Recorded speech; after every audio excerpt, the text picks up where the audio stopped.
ಒಂದು ಸುಂದರ ಹಳ್ಳಿಯಲ್ಲಿ ರಾಮಯ್ಯ ಎಂಬ ಒಬ್ಬ ಬುದ್ಧಿವಂತ ಮನುಷ್ಯ ವಾಸಿಸುತ್ತಿದ್ದ. ಅವನ ಮನೆ ಹಳ್ಳಿಯ ಅಂಚಿನಲ್ಲಿತ್ತು. ಮನೆಯ ಹಿಂದೆ ದೊಡ್ಡ ತೋಟ. ಅಲ್ಲಿ ಮಾವು, ಸೀತಾಫಲ, ಪೇರಳೆ ಮತ್ತು ದೊಡ್ಡ ದೊಡ್ಡ ಹಲಸಿನ ಮರಗಳು. ರಾಮಯ್ಯನಿಗೆ ತನ್ನ ತೋಟದ ಮೇಲೆ ತುಂಬಾ ಪ್ರೀತಿ. ವಿಶೇಷವಾಗಿ ಒಂದು ದೊಡ್ಡ ಹಲಸಿನ ಮರದ ಮೇಲೆ ಅವನಿಗೆ ಹೆಮ್ಮೆ. ಅದರಲ್ಲಿ ಹಣ್ಣುಗಳು ಹಳದಿ ಬಣ್ಣಕ್ಕೆ ಬಂದು ಸಿಹಿ ಸುಗಂಧ ಹರಡುತ್ತಿದ್ದವು. ಆದರೆ ಒಂದು ದಿನ ಬೆಳಗ್ಗೆ ತೋಟಕ್ಕೆ ಹೋದಾಗ ಒಂದು ದೊಡ್ಡ ಹಲಸಿನ ಹಣ್ಣು ಕಾಣಿಸಲಿಲ್ಲ. ಅಯ್ಯೋ, ನಿನ್ನೆ ಇತ್ತಲ್ಲವೇ ಎಂದು ರಾಮಯ್ಯ ಆಶ್ಚರ್ಯಪಟ್ಟ. ಮರುದಿನ ಮತ್ತೆ ಒಂದು ಹಣ್ಣು ಕಾಣೆಯಾಯಿತು. ಹೀಗೆ ಪ್ರತಿದಿನ ಒಂದು ಹಲಸಿನ ಹಣ್ಣು ಕಣ್ಮರೆಯಾಗತೊಡಗಿತು. ರಾಮಯ್ಯ ಕೋಪಗೊಂಡ. ಇದು ಯಾರು ಕದ್ದುಕೊಂಡು ಹೋಗುತ್ತಿದ್ದಾರೆ ಎಂದು ಯೋಚಿಸಿದ.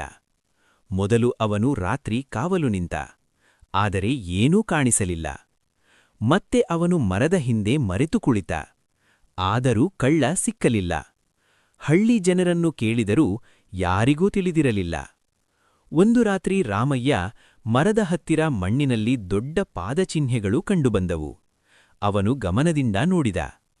ಇದು ಕರಡಿಯ ಪಾದಚಿಹ್ನೆಯಂತೆ ಕಾಣುತ್ತಿದೆ ಎಂದು ಅವನು ತಿಳುಕೊಂಡ. ಆದರೆ ಕರಡಿ ಯಾವಾಗ ಬರುತ್ತದೆ? ಹೇಗೆ ಹಿಡಿಯುವುದು? ಕೊನೆಗೆ ರಾಮಯ್ಯ ಒಂದು ಬುದ್ಧಿವಂತ ಉಪಾಯ ಮಾಡಿದರು.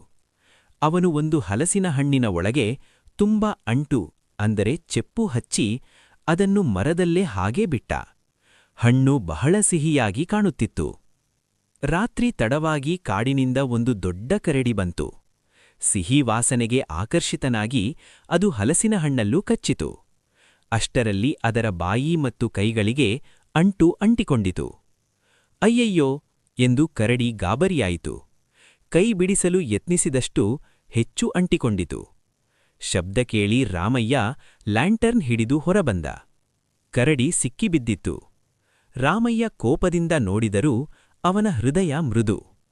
ಹೇ ಕರಡಿಯೇ, ಹಸಿವಿದ್ದರೆ ಕೇಳಬೇಕು, ಕಳ್ಳತನ ಮಾಡಬಾರದು ಎಂದು ಶಾಂತವಾಗಿ ಹೇಳಿದ.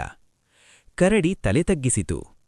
ರಾಮಯ್ಯ ಅದನ್ನು ಬಿಡಿಸಿ ಒಂದು ಪಕ್ಕದಲ್ಲಿ ಕೆಲವು ಹಣ್ಣುಗಳನ್ನು ಇಟ್ಟು, ಇನ್ನು ಮುಂದೆ ಕೇಳಿ ತೆಗೆದುಕೋ, ಕಳ್ಳತನ ಮಾಡಬೇಡ ಎಂದು ತಿಳಿಸಿದ.